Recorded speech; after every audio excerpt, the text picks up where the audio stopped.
warm-ups were going on, and people were starting to fill in, and then all of a sudden she just went down right next to me.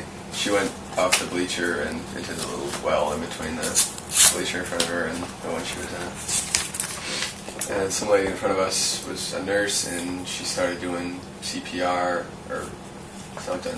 Yeah, we'd love to know who she was. Yeah, and then her daughter came up to me and was like, my mom's a nurse, and she knows what she's doing. She went into cardiac arrest, so I think they were addressing that. They were thought addressing she- the yeah. heart first before.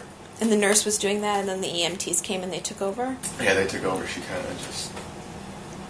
So nobody, went away. at that point, I don't think anybody knew she had choked. Were you even sure that she was choking at that point? No, or? I didn't know what was going on.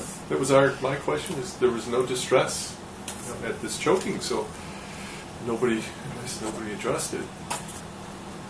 She was put on the ventilator. And, well, they worked on her in the ICU. She was in ICU then. And they were basically keeping her alive. She was doing some breathing on her own. They took her to Illinois Masonic Hospital. And they were, I got to give them thumbs Oh, up, they were very attentive. Fantastic.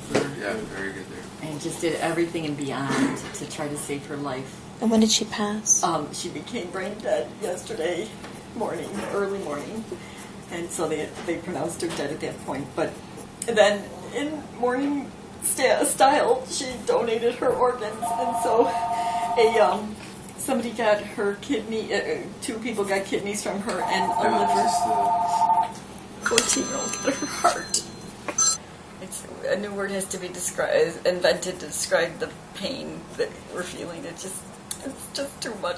Did you know what happened yet last night? It was a prayer vigil at Incarnation Church. She taught religious ed over there for a couple of years. Yeah, she was so community minded. You know, everybody knew her from Ben Franklin. Ben What is Franklin. that? It's a little five and dime Dime that's since been gone, but everybody's okay. beloved here in Payless, so she worked there and just loved that and met so many people. And she's always with a smile. That's what I hear. He says she just never, always had a smile on her face and a happy word to say. Just a joyful person. And the whole parish and 4-mile radius knew her, and they're like, we got to do something. So they arranged yesterday and pulled off the most beautiful prayer service over at Incarnation. Over 400 people. Over 400 people, like Sunday Mass over there yesterday.